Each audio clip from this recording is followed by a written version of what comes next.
الحمد لله وكفى وسلام على عباده الذين اصطفى أما بعد فأعوذ بالله من الشيطان الرجيم بسم الله الرحمن الرحيم اللهم صل على محمد كما تحب وترضى الله تبارك وتعالى قرآن مجيد लो సమస్త లోకాలకు సృష్టికర్తైన ఆ అల్లాహకు విధేయత చూపమని ఆదేశిస్తూనే మరొక ఆదేశాన్ని తెలియజేశాడు. ఆ ఆదేశం ఏమిటి అంటే, నా ప్రవక్తకు కూడా మీరు విధేయత చూపండి.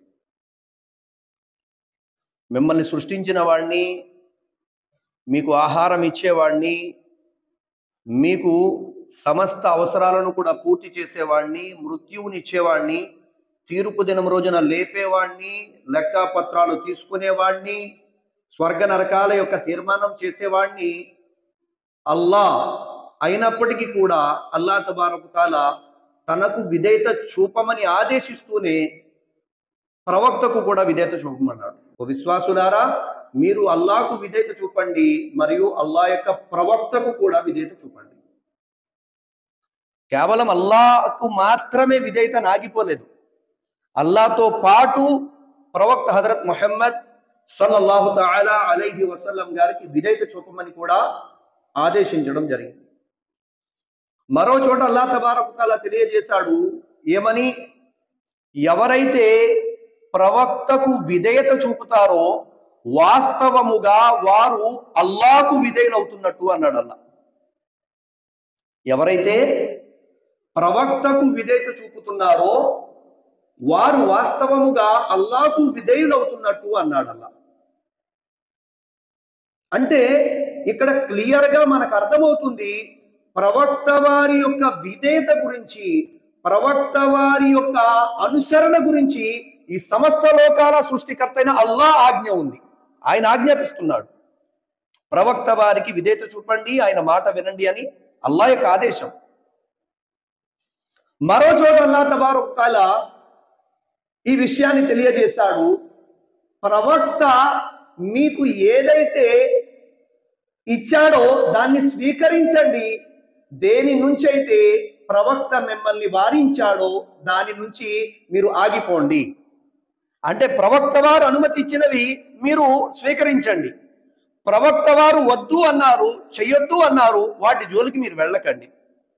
ఇక్కడ మరొక విషయాన్ని అల్లా తెలియజేసేశాడు. ప్రవక్త వారి యొక్క విధేయత ఎంత ఉండాలి అంటే, ప్రవక్త వారు ఏదైతే అనుమతిస్తారో అవన్నీ కూడా మీరు స్వీకరించండి. ప్రవక్త వారు ఏ విషయాలనైతే వారిస్తారో, అనుమతించారో, చెయ్యొద్దు అంటారో వాటి జోలికి మీరు వెళ్ళకండి. ఇక్కడ క్లియర్గా మూడో విషయం అర్థమైపోయింది. ఇక నాలుగో విషయం అల్లా తబారక తఆలా ఖురానే మజీదులో క్లియర్గా తెలియజేసేశాడు. ఏమని? ఎవరైతే అల్లా యొక్క ప్రేమని పొందాలి అనుకుంటున్నారో, ప్రవక్త మీరు ఇలా అనండి, ఎవరైతే అల్లా యొక్క ప్రేమ కావాలి అనుకుంటున్నారో, అల్లా వారిని ప్రేమించాలి అనుకుంటున్నారో, ప్రవక్త మీకు విధేయతగా వారి జీవితాన్ని గడపమనండి. అల్లా వారిని ప్రేమిస్తాడు, వారి పాపాలు క్షమిస్తాడు.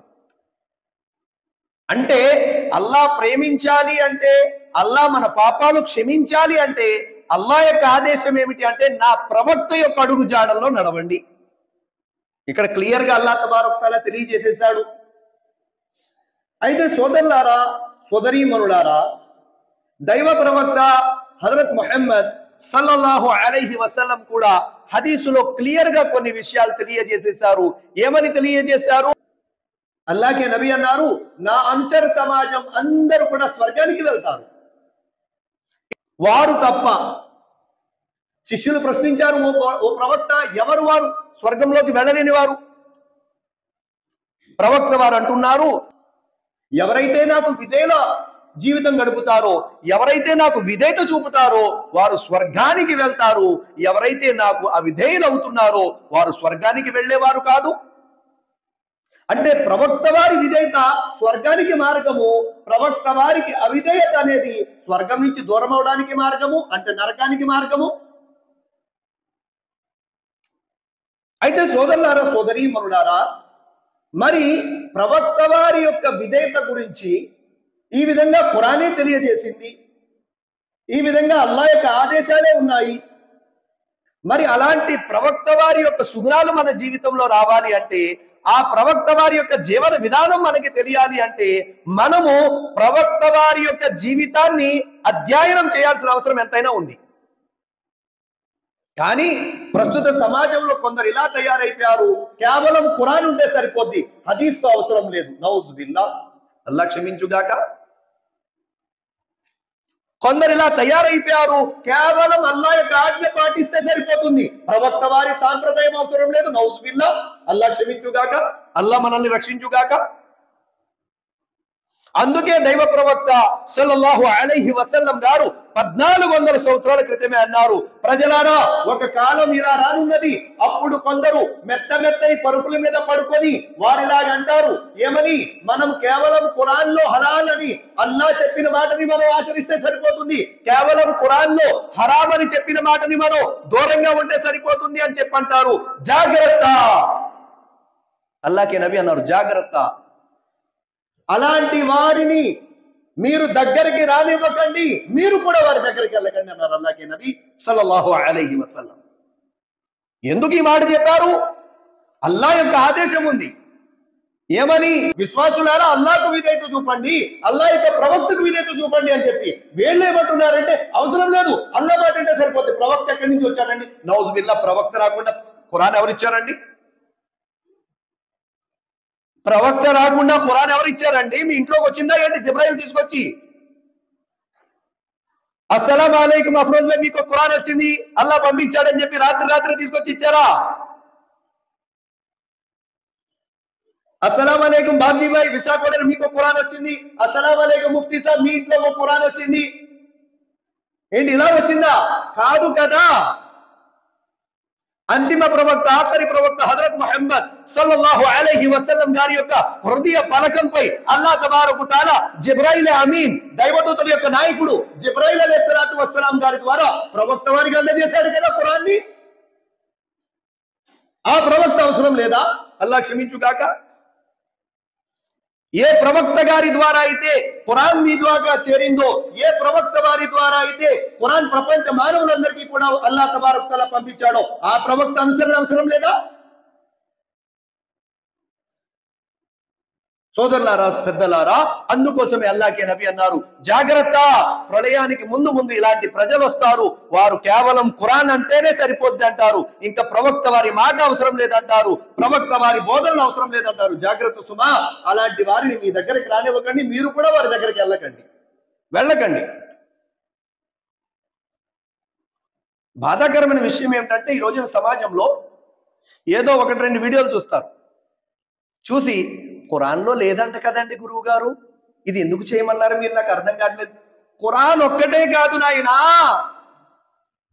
ప్రవక్త వారి బోధనలు హదీస్ కూడా ఉంది. అందుకే అల్లాహ్ తబారక తఆలా క్లియర్ గా తెలియజేశాడు, ఓ విశ్వాసులారా అల్లాహకు ఆయన ప్రవక్తకు విధేయులవ్వండి. నాకు ఒక్కడికేం చెప్పలేదు అల్లాహ్. అయితే సోదరులారా, సోదరీమణులారా, ఆ ప్రవక్త వారి యొక్క సుగుణాలు ఏంటి, ఆ ప్రవక్త వారి యొక్క జీవన విధానం ఎలా ఉందనేది మనం అధ్యయనం చేస్తే మనకి ప్రవక్త వారి జీవితం ఏంటన్నది తెలుస్తుంది. ఈ రోజున ఆ ప్రవక్త వారి యొక్క జీవన విధానం అనేది మనకు తెలియలేదు, ఆయన బోధనలు అనేవి మనకు అర్థం కాలేదు. ఏదో పైన అలా మనం అర్థం చేసేసుకొని అదే పూర్తిగా ఇస్లాం అనుకుంటున్నాం, మీరైనా నేనైనా. అల్లాహ్ మనందరినీ క్షమించుగాక. అయితే ఏ వ్యక్తి గురించి అయినా, ఏ మనిషి గురించి అయినా మనం బాగా తెలుసుకోవాలంటే, ఆయనకి బాగా దగ్గరగా ఎవరైతే ఉన్నారో వారి ద్వారానే మనకు అంత ఇన్ఫర్మేషన్ వస్తుంది. ఎవరి గురించి తెలుసుకోవాలన్నా, ఏదో వారంలో ఒకసారి చూస్తే నా గురించి మీకు అర్థం కాదు, వారంలో ఒకసారి చూస్తే మీ గురించి నాకు అర్థం కాదు. బాగా దగ్గరగా ఉన్న వాళ్ళని చూస్తే అర్థమవుతుంది. మరి ప్రతి మనిషికి బాగా దగ్గరగా ఎవరు ఉంటారండి అంటే, భార్య. ఎవరుంటారండి? భార్య బాగా దగ్గరగా ఉంటుంది. 20 సంవత్సరాలు 25 సంవత్సరాలు తల్లిదండ్రులు పెంచి పెద్ద చేస్తారు. ఆ తర్వాత మిగిలిన సంవత్సరాలు బాగా ఎక్కువగా దగ్గర ఎవరికి ఉంటారండి ఒక పురుషుడికి అంటే భార్య. ఇందులో ఎలాంటి అనుమానం లేదు. భార్యకి భర్త గురించి ఎంతైతే అవగాహన ఉంటుందో, భార్యకి ఎంతైతే భర్త గురించి అవగాహన ఉంటుందో అంత అవగాహన స్నేహితులకు కూడా ఉండదండి. అంత అవగాహన ఉంటుంది. భర్తను మొత్తం ఇలా చదివేస్తుంది, ఇలా పైనుంచి కింద దాకా. మా భర్తకి ఏమి ఇష్టం, ఏమి ఇష్టం లేదు, ఎప్పుడు ఎలా ఉంటారు, ఎప్పుడు కోపడతారు, ఎప్పుడు నవ్వుతారు, ఎప్పుడు ఏ విధంగా ఉంటారు, మొత్తం అన్ని A to Z తెలుస్తాయి. అందుకే ఉమ్ముల్ మోమినీన్, విశ్వాసుల మాతృమూర్తి హజరత్ ఆయిషా రదియల్లాహు తఆలా అన్హా గారితో ఒక వ్యక్తి వచ్చి ప్రశ్నిస్తాడు, అమ్మగారు ప్రవక్త వారి యొక్క జీవన విధానం ఎలా ఉండేది? అప్పుడు అమ్మ ఆయిషా రదియల్లాహు తఆలా అన్హా చాలా క్లుప్తంగా జవాబిస్తారు, చాలా సులువుగా, చాలా అర్థమయ్యే విధంగా. ఏమని? నీవు ఖురాన్ పఠించలేదా? ఖురాన్ లో ఏ యొక్క సుగుణాల గురించి అయితే అల్లాహ్ తెలియజేశాడో ఆ సుగుణాలనే ప్రవక్త వారి జీవితంలో చూడొచ్చు. ఇవి కొత్తగా ఏమీ ఉండవు. ఇక్కడ రెండు విషయాలు మనం అర్థం చేసుకోవాలి. ఒకటి ఏమిటి అంటే భర్త గురించి భార్యకి చాలా ఎక్కువగా తెలుస్తుంది. రెండోది ఏమిటి అంటే ఇక్కడ ప్రవక్త వారి కోసం అమ్మ ఆయిషా గారు ఉపయోగించిన మాట ఏమిటి? నీవు ఖురాన్ చదవలేదా? ఖురాన్ చదివితే ఏ సుగుణాలు అయితే చెప్పబడ్డాయో సేమ్ టు సేమ్ సుగుణాలు ప్రవక్త వారి జీవితం. ఒక ఉదాహరణ, ఒక నమూనా, ఇంకెవరో కాదు. అందుకే ఖురాన్ మజీదులో అల్లాహ్ తబారక వ తఆలా అంటాడు, ఓ ప్రవక్త మీరు మంచి సుగుణాలలో అత్యున్నతమైన శిఖరానికి చేరిపోయారంటాడు అల్లాహ్. ఓ ప్రవక్త మీరు మంచి సుగుణాలలో అత్యున్నతమైన శిఖరానికి వెళ్ళిపోయారు, మీరు చాలా ఉన్నతమైనటువంటి శిఖరానికి వెళ్ళిపోయారు మీరు. ఆయన అఖలాక్, ఆయన సుగుణాలు ముస్లింలు కాదండి, ముస్లిమేతరులు కూడా ఆయన సుగుణాలకి దాసోహం అయిపోయేవారు. ప్రవక్త వారి యొక్క నడవడికను చూసి భద్ర శత్రువులు కూడా కరిగిపోయేవారు. అలాంటి ఉదాహరణలు ఎన్నో ఉన్నాయి ప్రవక్త వారి జీవితంలో. అయితే ప్రవక్త వారి యొక్క సుగుణాలలో ఒక సుగుణం ఏమిటి అంటే ప్రవక్త వారి యొక్క పెదవుల మీద ఎల్లప్పుడూ కూడా చిరునవ్వు ఉంటూ ఉండేది అత్యధికంగా. సమాజంలో రెండు రకాలైన మనుషులు కనిపిస్తుంటారు. రెండు రకాలైన మనుషులు. ఒకరేంటంటే ఎప్పుడు సీరియస్, ఎనీ టైం సీరియస్. ప్రపంచంలో ఉన్న కష్టాలు ఏదో ఈయనకే ఉన్నట్టు, ప్రపంచంలో ఉన్న బాధ్యత లేదు ఈయనకే ఉన్నట్టు చాలా సీరియస్గా ఉంటాడు. అందరూ నవ్వుతున్నా సీరియస్గా ఉంటుంది. ఇది ఇది ఇంకా బాధాకరం. కొందరు అలాగే ఉంటారు, అందరూ నవ్వుతుంటారు బాబు, ఈయన మాత్రం చాలా సీరియస్గా ఉంటాడు. నవ్వవయ్యా బాబు, నువ్వు అలా సీరియస్గా ఉంటే పక్కన వాళ్ళు టెన్షన్ వచ్చి చచ్చిపోతారు. మనం అందరూ నవ్వుతుంటే ఏంట్రా బాబు ఎంత సీరియస్గా ఉన్నాడు అని చెప్పి. మరో రకం ఎవరంటే నవ్వుతూనే ఉంటారు, అత్యధిక నవ్వు. ఎందుకు నవ్వుతాడో అర్థం కాదు. ఇలాంటి వాళ్ళు కూడా తగులుతారు. కానీ ప్రవక్త సల్లల్లాహు అలైహి వసల్లం గారి జీవితాన్ని మనం కనుక అధ్యయనం చేస్తే వారి యొక్క ముఖము మీద అత్యధికంగా చిరునవ్వు కనిపిస్తూ ఉండేది. అత్యధికంగా ప్రవక్త హజరత్ ముహమ్మద్ సల్లల్లాహు అలైహి వసల్లం అత్యధికంగా మొట్టమొదటిగా ఎవరైనా ఒక ముస్లిం కనపడితే ముందుగా సలాం వీరే చెప్పేసేవారు, అస్సలాము అలైకుం అని చెప్పి. వారికి చెప్పే అవకాశం ఇచ్చేవారు కాదు, చెప్పే అవకాశం ఇచ్చేవారు కదా అవతల వ్యక్తికి. అస్సలాము అలైకుం వెంటనే. దురదృష్టం ఏంటంటే నేను పెద్ద మనిషిని, ఆయన నాకు సలాం చేయాలా. నేను పెద్ద మనిషిని, ఆయన నాకు సలాం చేయాలా. లేకపోతే నేను మస్జిద్ ఇమాముని. మనం ఏంటనుకున్నాం, 18 ఏళ్ళు. అలాగే నబీ ఇమాముల్ అంబియా, ప్రవక్తలకు ఇమామత్ చేయించారు ఆయన. అలాంటి ప్రవక్త వారు సలాం చెప్పడంలో ప్రవక్త వారి శిష్యులు అంటున్నారు అవకాశమే ఇచ్చేవారు కాదు. ఎవరైనా కనబడిన వెంటనే ప్రయత్నం చేసేవారు ప్రవక్త గారికి ముందు సలాం చెప్దాం అనుకుని, ఈలో ప్రవక్త గారు చెప్పేసేవారు అస్సలాము అలైకుం. అవకాశం దొరికేది కాదు. మదీనా మునవ్వర, మదీనా యొక్క పట్టణములో సందుల్లో వెళ్తూ ఉంటే మహాప్రవక్త సల్లల్లాహు అలైహి వసల్లం పిల్లలకి సలాం చెప్పేవారండి. పిల్లలకి, చిన్న చిన్న పిల్లలకి అస్సలాము అలైకుం అని చెప్పి, అస్సలాము అలైకుం అని చెప్పి ప్రవక్త వారు చిన్న చిన్న పిల్లలకి సలాం చెప్పేవారు. మా ఇంట్లో ఇస్లాం గురించి అవగాహన లేనప్పుడు చెప్పాను కదా, క్రిస్టియానిటీలో ఉండేటప్పుడు పెద్దోళ్ళు ఇంట్లో ఉండేవారు, చిన్నోళ్ళు మేము అస్సలాం అలైకుం అంటే చచ్చిపోతారా, పెద్దోళ్ళకి చిన్నోళ్ళు సలాం చేయకూడదంట. తెలియగా చచ్చిపోతారు, పెద్దోళ్ళకి చిన్నోళ్ళు సలాం చేయకూడదు. ఇదేమండి బాబు, ఎవరు చెప్పారు ఈ మాట మీకు, ఎక్కడ చెప్పారు ఇది అంటే వేరే వాళ్ళు అంటారు కదా. కానీ అలాగే నబీ సల్లల్లాహు అలైహి వసల్లం యొక్క సాంప్రదాయం ఏమిటి అంటే, చిన్న పిల్లలకి కూడా మొట్టమొదటిగా ప్రవక్త వారే సలాం చెప్పడానికి అలవాటు చేసేవారు, సలాం చెప్తూ ఉండేవారు అల్లాహ్కి నబీ సల్లల్లాహు అలైహి వసల్లం. ప్రవక్త వారి యొక్క మాట విధానం చాలా మృదువుగా ఉండేది. మృదువుగా రెండు రకాలైన మనుషులు కనపడతారు మనకి. ఒకరు ఏంటంటే కొట్టేసినట్టే మాట్లాడతారు, కొట్టేసినట్టే, అసలు సమస్య లేదు. ఏమన్నా అంటే ఏమంటారు తెలుసా, నేను ఇంతేనండి, నేను మారను, మారకపోతే నాశనం అయిపోయి ఎవరికి కావాలి. నా మైండ్ సెట్ ఎంత, ఇది రాంగ్. ఇది కోవిడ్ వచ్చినప్పుడు కొన్ని నిబంధనలు పెట్టారు ప్రభుత్వం. మాస్క్ పెట్టుకోవాలని, నలుగురిలో వచ్చినప్పుడు ఉమ్మేయకూడదని కొన్ని పెట్టారు. నా ఇష్టం ఏంటంటే ఏం చేస్తాడు, ఏం భయ్ నడమ జాగ్రత్తగా లోపల తిన్నాగాని అంటాడు. అంటే ఈ భయం ఉంది కదా మనకి. మరి షరియత్ ఏదైతే చెప్తుందో, ఇస్లాం ఏదైతే చెప్తుందో, దాని గురించి మన అలవాటు మార్చుకోవాలని ఎందుకుంటలేదు?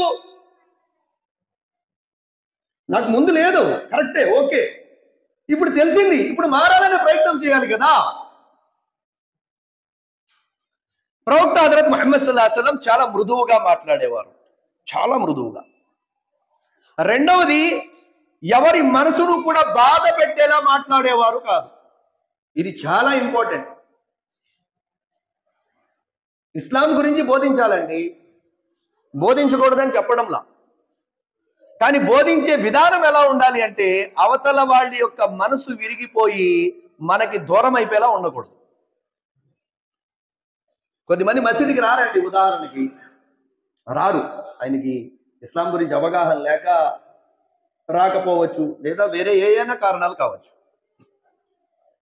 అక్కడికి వెళ్ళాం, భయ్ మసీదుకి రండి భయ్ అంటే, కొంచెం ఖాళీ ఉండలేదు భయ్ అని చెప్పన్నప్పుడు మనం ఏం చేయాలో, వాళ్ళకి ఏదో రకంగా ప్రోత్సహించి, వాళ్ళకి ప్రేమగా పిలిచి ఏదో రకంగా రప్పించడానికి ప్రయత్నం చేయాలి. అలా కాకుండా చచ్చిపోతావు, నువ్వు చచ్చిపోతావు. జనాజా కావాలా ఏంటి? ఇది చెప్పే విధానమా? చెప్పే విధానం ఇదా? నీ ఇంట్లో పేర్లో అవుద్ది, నీ కూతురికి రావాలా మేము మసీదు నుంచి, ఏంటి చెప్పే విధానమా? ఒక మనిషి ఇస్లాంకి దూరంగా ఉన్నాడు, మస్జిద్కి దూరంగా ఉన్నాడు అంటే రెండు కారణాలండి. ఒకటి, వాతావరణం ప్రభావం ఎక్కువ ఉంటుంది. మా జీవితమే, నేనే నా ఉదాహరణ ఇస్తా. 18 ఏళ్ళు ప్రియా పరలోకి మీద మా తండ్రి నీకే వందనములు స్తోత్రములు ఆయన, ఈ బిడ్డని ముట్టి స్వస్థపరచండి తండ్రి అని చెప్పి పాస్టర్ చేయాడితే నేను తలంచునోండి. ఎందుకు? కారణం ఏంటి అంటే, వాతావరణం లేదు మాకు. మాకున్న వాతావరణం ఇదే దొరికింది మాకు. मस्जिद के వెళ్తేనేమో तुम्हें लदाफ आ रहे, तुमला नूर बाश आ रहे, तुमला चल जाओ खाने के वास्ते रमजान में आते అనే వాళ్ళు లేరు. అందరూ కాదు, కొందరు. 2001 మాట, 2001. ఆ భయంతో మసీదు నుంచి బయటికి గెంటేసేవారు. మాహోల్ దొరక్క మసీదు నుంచి దూరం అవుతాడు. ఒక కారణం అదవుతుంది. రెండోది, దీని యొక్క అవగాహన లేక, ఇస్లాం యొక్క అవగాహన ఉంటే ఏ మనిషి దూరం అవుతాడండి ఇస్లాంకి? అరే రీసెంట్ గా ఇస్లాంలో కన్వర్ట్ అయ్యారు కదండి 30 మంది క్రిస్టియన్ అమ్మాయిలు ఇతర దేశాల్లో, 30 మంది రీసెంట్ గా. అంటే అర్థం అవుతే ఇస్లాంలోకి వస్తున్నారు కదా, అర్థం కాకే కదా వీళ్ళు ఇస్లాంకి దూరంగా ఉంటున్నారు. అర్థం చేసే ప్రయత్నం చేయాలి కానీ ఇలా దూరం పెట్టే ప్రయత్నం చేయకూడదు కదా. అలాగే నబీ సల్లల్లాహు అలైహి వసల్లం మాట ఎప్పుడు కూడా కఠినంగా ఉండేది కాదు. ఇది ప్రవక్త వారి సున్నతి. ఇది అదే విధంగా ప్రవక్త వారి మరొక సాంప్రదాయం ఏమిటి అంటే, ఎవరైనా ఒక మనిషి తప్పు చేస్తే ఆ తప్పుని నలుగురిలో చెప్పేవారు కాదు. ఇది కూడా ప్రవక్త వారి సున్నతి అండి. ఒక మనిషి తప్పు చేశాడు, ఆ తప్పు ప్రవక్త వారు ఎలా చెప్పారంటే, ఈ నలుగురు ఇక్కడ ఎంతమంది అయితే ఉన్నారో వాళ్ళంతా వెళ్ళిపోయిన తర్వాత ఈ వ్యక్తితో పర్సనల్ గా కలిసి ఈ వ్యక్తితో మాట్లాడేవారు, మీరు ఇలా కాదు ఇలా చేయాలి, ఇది తప్పు విధానం, ఇది కరెక్ట్ విధానం, ఇది మంచి, ఇది చెడు ఒంటరిగా ఉన్నప్పుడు చెప్పేవారు. ఇది ప్రవక్త వారి సాంప్రదాయం. ఇలా కాకుండా నేను కడిగేస్తానండి, నేను మొత్తం నిలబెట్టేస్తానండి, ఏంటండా నేను కడిగేస్తానండి, మొత్తం నిలబెట్టేస్తానండి, కొడుకు కట్నం తీసుకొని పెద్దగా పెళ్లి చేశాడు, ఆ నలుగురిని నిలబెట్టేస్తే సరే నీకు అవకాశం వచ్చింది కాబట్టి ఇప్పుడు నిలబెట్టేశావు, కొడుక్కి కట్నం తీసుకొని గ్రాండ్గా పెళ్లి చేశావు, అదే మనిషి నిన్ను అదే 100 మంది 200 మందిలో నిలబెట్టి నువ్వు నాకు నీతులు చెప్పి ఏం చేస్తున్నావురా నువ్వు అని చెప్పి అడిగితే ఇది కాదు, ఇది సాంప్రదాయం కాదు. ప్రవక్త హజరత్ ముహమ్మద్ సల్లల్లాహు అలైహి వసల్లం తప్పుని చెప్పేవారు, కానీ ఆ తప్పుని నలుగురు లేనప్పుడు ఆ వ్యక్తి ఒంటరిగా చెప్పేవారు. ఇమాముగా ప్రవక్త వారు బాధ్యతలు స్వీకరించినప్పుడు మాత్రం గట్టిగా జుమ్మా ఖుత్బాలో తప్పులు చెప్పేవారు. ఉదాహరణకి ఎలాగా, ఒక తెగ ప్రజలు ఏం చేస్తారంటే వారు ధార్మిక జ్ఞానాన్ని నేర్చుకుంటూ ఉంటారు కానీ ఇతరులకు నేర్పేవారు కాదు. ప్రవక్త వారికి ఈ విషయం తెలుస్తుంది. ఏమని? వాళ్ళు కేవలం నేర్చుకుంటున్నారు కానీ ఇతరులకు నేర్పట్లేదు దైవ ప్రవక్త అని. ఆ మాట ప్రవక్త గారు ఖుత్బాలో చెప్తారు, మెంబర్ మీద అక్కడికి ఎక్కి చెప్తారు జుమ్మాలో, ప్రజలారా మీలో కొందరున్నారు ధార్మిక జ్ఞానాన్ని అయితే పొందుతున్నారు కానీ మీ పొరుగు వారికి ఆ జ్ఞానాన్ని ఇవ్వడం లేదు, రేపు తీర్పు దినం రోజున అల్లా దగ్గర పట్టుబడతారు అని చెప్పి ప్రవక్త వారు మెంబర్ మీద ఎక్కి ఖుత్బాలో చెప్పేవారు. ఎందుకని? అక్కడ అందరూ కలిపి చేస్తున్న పొరపాటు అది, అందరూ కలిపి చేస్తున్న తప్పు అది. ఆ తప్పు అందరిలో చెప్తే అందరూ సరిదిద్దుకుంటారని చెప్పి ప్రవక్త ముహమ్మద్ సల్లల్లాహు అలైహి వసల్లం గారు అందరిలో జుమ్మాలో చెప్పేవారు. మరో సాంప్రదాయం, మరొక సున్నత్ ఏమిటి అంటే ఎవరైనా మాట్లాడుతూ ఉంటే పూర్తిగా మాట అయ్యేంత వరకు వినేవారు. ఎంత సహనం ఉండాలండి అసలు, ఏమండి? ఎంత సహనం ఉండాలి ఆ విషయం. ఎవరైనా ఒక మాట చెప్తున్నారు అంటే ఆ మాట వినడానికి చాలా సహనం ఉండాలి. పోయి అబ్బే మీకు నాకు అవతహల. ప్రవక్త వారు ప్రవక్త అయినప్పటికీ, ఎన్నో బాధ్యతలు ఉన్నప్పటికీ ఆ వ్యక్తి పూర్తిగా తన మాటను పూర్తి చేసేంత వరకు కూడా ప్రవక్త వారు అక్కడి నుంచి కదిలి వెళ్ళేవారు కాదు. ఇది ప్రవక్త వారి యొక్క సున్నతి. అదేవిధంగా అల్లాహ్ నబీ సల్లల్లాహు అలైహి వసల్లం యొక్క సాంప్రదాయాలలో మరొక సాంప్రదాయం ఏమిటి అంటే ప్రవక్త వారు ఎవరికైనా నీతి బోధ చేయాలన్నా కూడా చాలా సమయస్ఫూర్తితో బోధించేవారు. ఉదాహరణకి ఎలాగంటే ఖాలిద్ బిన్ వలీద్ రదియల్లాహు గారు ఒక సహాబీ. ఈయన జంగే బదర్లో సత్య తిరస్కారుల వైపు నుంచి ప్రవక్త వారి మీద యుద్ధం చేయడానికి వస్తాడు. ఈ సహాబీ గారు ప్రవక్త వారి మీద, శిష్యుల మీద. అయితే ప్రవక్త సల్లల్లాహు అలైహి వసల్లం గారు ఒక సందర్భంలో ఏమంటారంటే ఖాలిద్ బిన్ వలీద్ లాంటి జ్ఞానవంతుడు ఇస్లాం గురించి అధ్యయనం చేస్తే ఎంత బాగున్నో అని చెప్పి వదిలేస్తారండి. ఆ మాట ఖాలిద్ బిన్ వలీద్ రదియల్లాహు తాలా గారి జీవితమే మారిపోవడానికి ఒక మార్గంగా అయిపోయింది. అందుకోసమే సోదరులారా, పెద్దలారా, ప్రవక్త వారి యొక్క సాంప్రదాయాలు ఈ రోజున మన జీవితంలో లేవు. అల్లా మనందరినీ క్షమించుగా. అలాగే అల్లాహ్ నబీ సల్లల్లాహు అలైహి వసల్లం గారు ఎప్పుడైతే మదీనా మునవ్వరా వెళ్ళారో, మదీనా మునవ్వరాలో ప్రవక్త వారు ఒక ఇంట్లో 10 మంది ఉండేవారు. ఒక్కో ఇంట్లో ఎంతమంది ఉండేవారండి? 10 మంది. ఎందుకని? వీళ్ళంతా కూడా ముహాజిర్ కదా, మక్కా నుంచి వలస వచ్చారు కదా, మదీనాలో అన్ని ఇల్లు లేవు. అప్పుడు ఏం చేసేవారంటే ఒక్కొక్క ఇంట్లో 10 మంది ఉండేవారు. ప్రవక్త వారు కూడా ఒక సహబీ గారి ఇంట్లో ఉంటారు. అక్కడే వారంతా కూడా అక్కడ ఉన్నటువంటి మేక పాలుతోటి, మేకలు ఉండే కదండి, ఆ మేకల యొక్క పాలుతోటి ప్రవక్త వారు ఆ మిగతా 9 మంది కూడా త్రాగి ఆకలి తీర్చుకునేవారు. ప్రవక్త వారు ఒకరోజు ఇంట్లోంచి బయటికి వెళ్తారు. రాత్రి వచ్చేసరికి చాలా ఆలస్యం అవుతుంది. ఆలస్యం అయితే ఈ లోపు అందరూ కూడా ఆ పాలు త్రాగి పడుకునిపోతారు. ప్రవక్త సల్లల్లాహు అలైహి వసల్లం గారు నెమ్మదిగా లోపలికి వస్తారు. లోపలికి వచ్చేటప్పుడు ప్రవక్త వారి యొక్క సున్నత్ ఏమిటి అంటే సలాము ఎలా చెప్పేవారు అంటే మెలకువగా ఉండేవారికి వినపడేది, నిద్రలో ఉండే వారికి నిద్ర భగ్నం అయ్యేది కాదు, అలా సలాం చెప్పేవారు. ఎలాగా? మెలకుగా ఉండే వాళ్ళకి వినపడేది, నిద్రలో ఉండే వాళ్ళకి నిద్ర భగ్నం అయ్యేది కాదు, ఆ రకంగా సలాం చెప్పేవారు. కొందరు ఎలా సలాం చెప్తారంటే అల్లా క్షమించుగాక అస్సలాం అలైకుం బెదిరిపోతారు, భయపడిపోతారు. కొద్ది మందికి అయితే తలపోటు వచ్చేస్తుందండి, నిద్రలోంచి లెగిసి కంగారు పడిపోయి తలపోటు వచ్చేది. ఏమ్రా నాయన సలాం చెప్పడం ఏదో జడుచుకున్నాను నేను. అది కాదనమాట. ప్రవక్త వారి సున్నత ఏమిటి అంటే మెలకుగా ఉండే వాళ్ళకి వినపడేలాగా, పడుకునే వాళ్ళకి నిద్ర భంగం కాకుండా ప్రవక్త గారు సలాం చెప్పేవారు. అస్సలాము అలైకుం, చాలా చిన్న శబ్దంతో. ప్రవక్త గారు లోపలికి వస్తారు. లోపలికి రాగానే దైవ ప్రవక్త సల్లల్లాహు అలైహి వసల్లం చూస్తారు, గిన్నె ఖాళీ అయిపోద్ది, అందరూ పడుకొని ఉంటారు. ప్రవక్త వారు పడుకోబోతుంటే ఆ ఇంటి యొక్క యజమాని, ఎవరైతే ఆ పాలు పట్టి అందరికి తాగిస్తున్నారో ఇంటి యజమాని అన్సారీ సాబీ రదియల్లాహు అన్హు నెమ్మదిగా లెగుస్తారు, ప్రవక్త వారు వచ్చారని. దైవ ప్రవక్త, మీకు పాలు లేవా? మొత్తం తాగేశారు, ఈయన కూడా చూడాల పడుకున్నారు, ఈయన కూడా.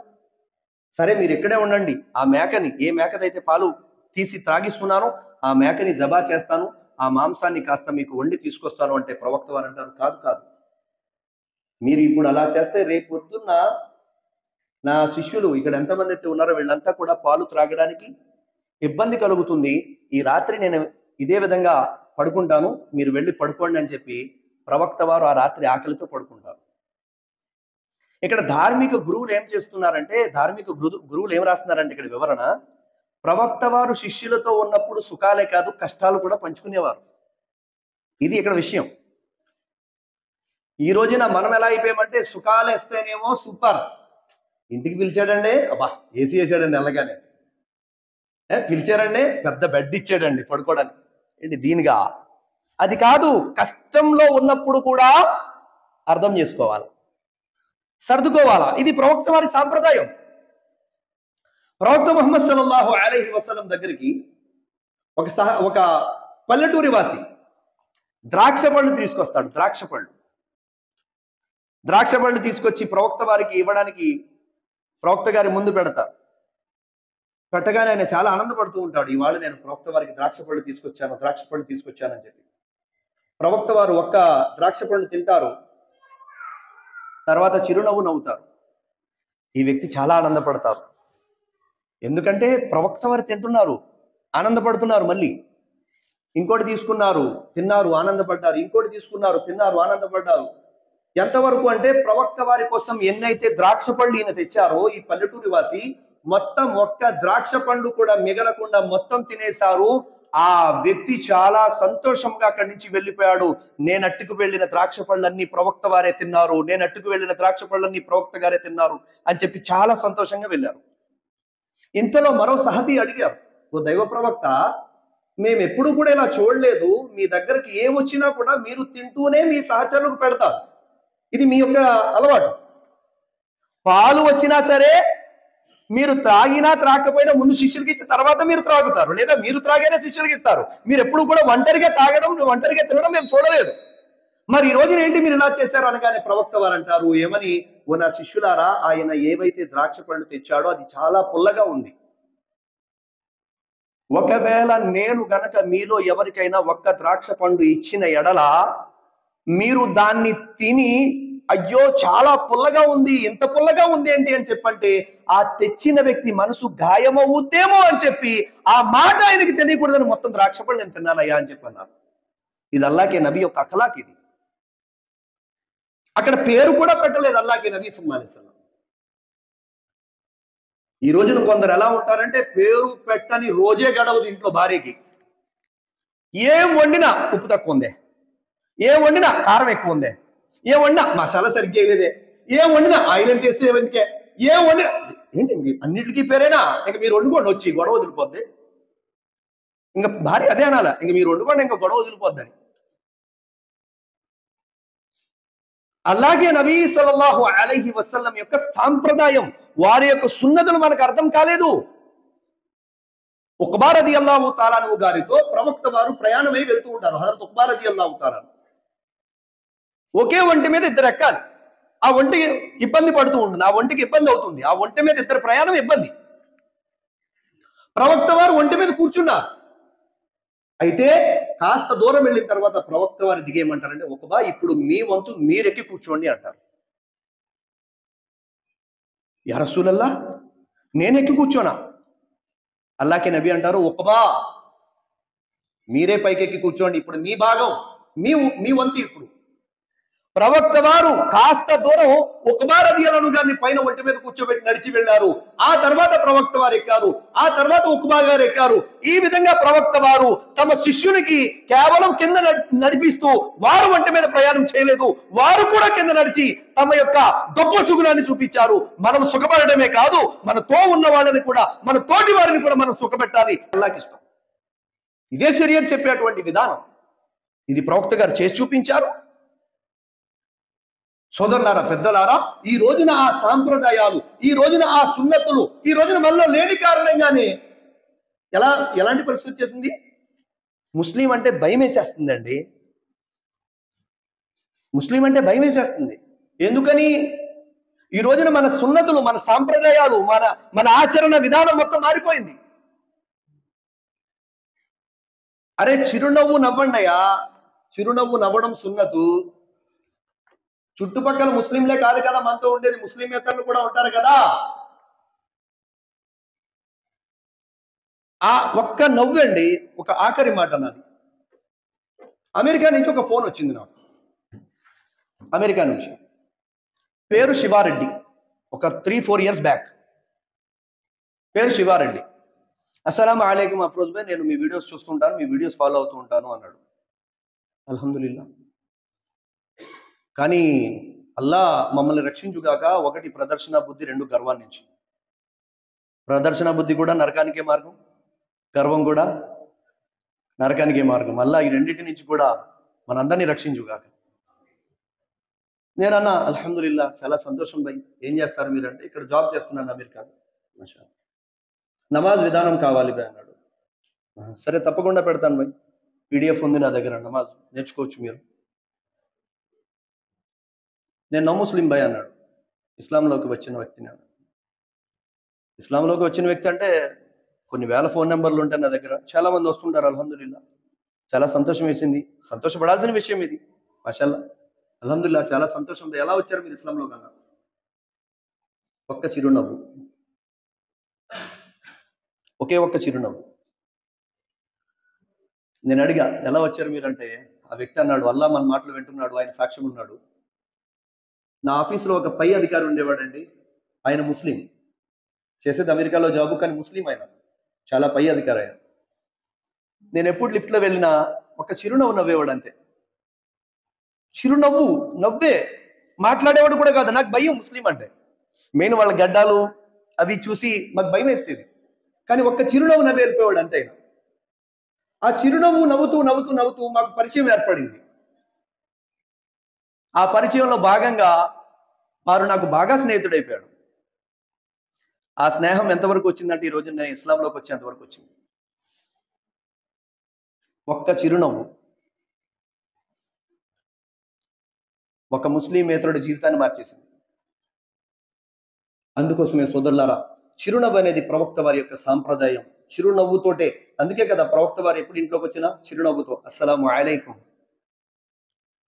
తమ శిష్యులతో కలిసినప్పుడు చిరునవ్వుతో అస్సలాము అలైకుం.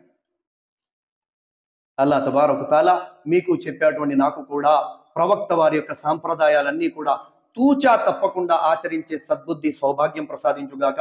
అదేవిధంగా పాలస్తీనాలో ఏవైతే ముస్లింల మీద దౌర్జన్యాలు జరుగుతున్నాయో, అల్లాహ్ ఆ దౌర్జన్యాల నుంచి పాలస్తీనా ముస్లింలందరినీ కూడా రక్షించుగాక. అదేవిధంగా అల్లాహ్ తబారక తఆలా ప్రపంచ ముస్లింలందరికీ స్వచ్ఛమైన తౌబా చేసుకునే భాగ్యాన్ని ప్రసాదించుగాక. వ ఆఖిరు దఅవానా అనిల్ హమ్దులిల్లాహి రబ్బిల్ ఆలమీన్. ఏ సోదరులైతే సున్నత్ చదువుకోలేదు, ఆ సోదరులు సున్నత్ అదా చేసుకోండి. మన ఛానల్లో వీడియోస్ చూసే మీ అందరికీ నా యొక్క ఒక రిక్వెస్ట్ ఏమిటి అంటే, తప్పకుండా మన వీడియోస్ని లైక్ చేయండి. మీరు లైక్ చేయడం వల్ల ఏమవుతుంది అంటే, యూట్యూబ్ మన వీడియోస్ని ఇంకా ఎక్కువ ప్రజలకు చూపిస్తుంది అనమాట. తర్వాత మీకు ఇంకా నచ్చిందనుకోండి, కాస్త కామెంట్ చేయండి, మాషా అల్లా, సుబ్హానల్లా, జజాకుముల్లా అని చెప్పి. ఇంకా నచ్చిందనుకోండి, తప్పకుండా మన ఛానల్ని సబ్స్క్రైబ్ చేసుకోండి, వీడియోస్ షేర్ చేయండి. జజాకుముల్లాహ్.